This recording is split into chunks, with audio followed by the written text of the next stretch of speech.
Setiap tahunnya, industri peternakan rakyat menanggung kerugian jutaan rupiah akibat satu faktor yang seringkali kita remehkan.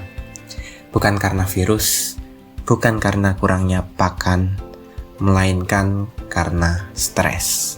Ya, stres pada unggas. Bayangkan sebuah suara klakson pada kendaraan yang sangat-sangat keras, atau lonjakan suhu udara di siang hari bisa memicu kepanikan massal di suatu kandang. Dia juga bisa menurunkan imunitas hingga berujung pada angka kematian. Halo, saya Hafian Lintang Arizaki dengan NIM 25051204267. Saya dari Prodi Teknik Informatika. Pada kesempatan kali ini di mata kuliah Metodologi Penelitian, saya akan mempresentasikan rencana topik tugas akhir saya yang memadukan keilmuan dari IoT atau Internet of Things dengan psikofisiologi hewan.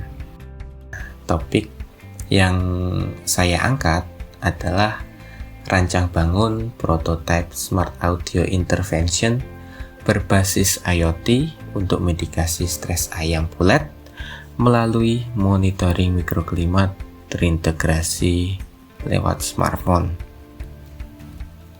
Oke, mari kita bedah latar belakang mengapa penelitian ini sangat krusial. Jadi, fokus utama penelitian ini merupakan ayam pulet ya, atau ayam pada fase remaja yang sedang dalam masa pertumbuhan. Nah, ayam di fase ini dia itu sangat sensitif dengan mikroklimatnya kandang.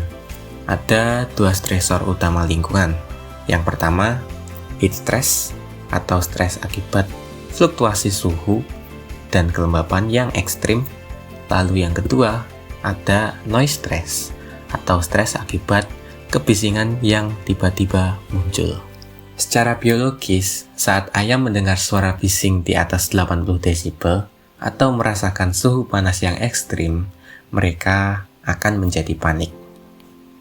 Yang berakibat, mereka akan saling tumpuk di satu sudut kandang.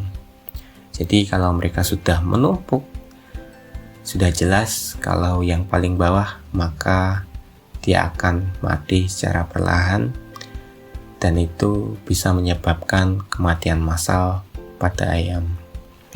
Nah, di peternakan lokal milik warga atau yang tidak tergabung dengan perusahaan, manajemen mikroklimat ini masih sangat manual ya. Jadi peternak tidak bisa memantau kandang secara 24 jam penuh. Lalu apa solusinya? Jadi beberapa literatur ilmiah yang modern telah membuktikan bahwa musik, khususnya musik klasik atau instrumental, memiliki efek terapeutik bagi unggas. Nah, musik berfungsi sebagai audio maskingnya ya. Jadi dia menyamarkan kebisingan yang ada dari luar, sekaligus menstabilkan detak jantung dari si ayam. Sayangnya memutar musik secara manual sepanjang hari kan menurut saya kurang efisien. Jadi disinilah intervensi dari teknologi ini mutlak untuk diberlakukan. Penelitian ini tidak berdiri di ruang hampa. Saya merujuk pada beberapa penelitian terdahulu sebagai beberapa landasan teori saya. Jadi beberapa ada dari Alamsyah pada tahun 2025.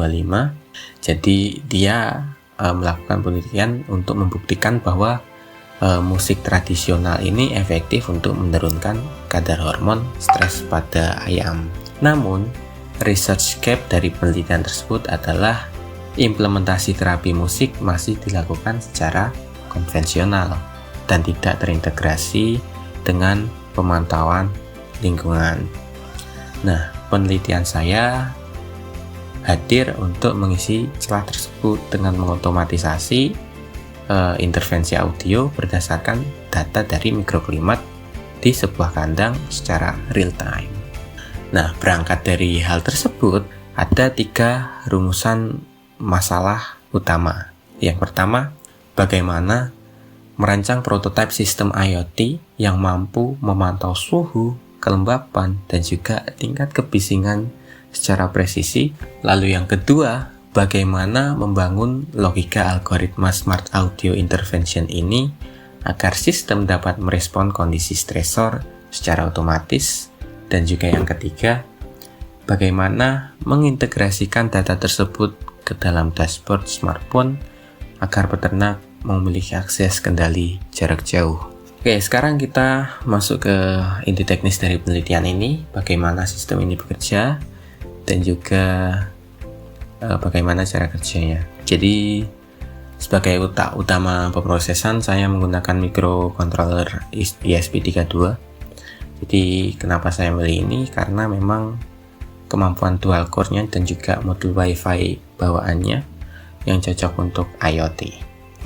Untuk akuisisi data, sistem saya menggunakan 2 jenis sensor.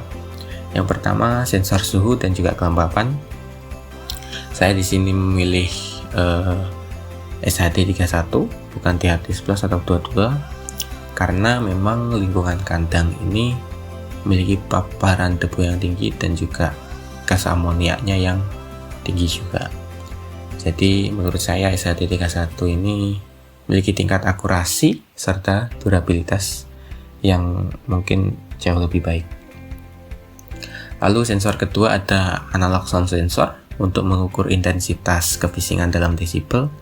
Jadi ketika ESP32 mendeteksi anomali, misalnya suhu melewati 30 derajat Celcius atau kebisingan di atas 75 desibel, ESP32 ini akan mengeksekusi dari logika yang sudah dibuat Smart Audio Intervention tadi. Jadi sinyal dikirim ke modul audio. Di sini saya menggunakan TF Player Mini yang langsung memutar file MP3 berisi musik terapi melalui speaker untuk menenangkan ayam secara instan, seperti itu. Oke, selanjutnya dari sisi software, saya belum tahu untuk mengimplementasikannya nanti seperti apa, tapi saya ingin untuk nantinya peternak itu dia bisa memantau melalui smartphone-nya. Jadi di situ nanti mungkin ada grafik-grafik tentang suhu, kebisingan, dan juga indikator status kandangnya di situ.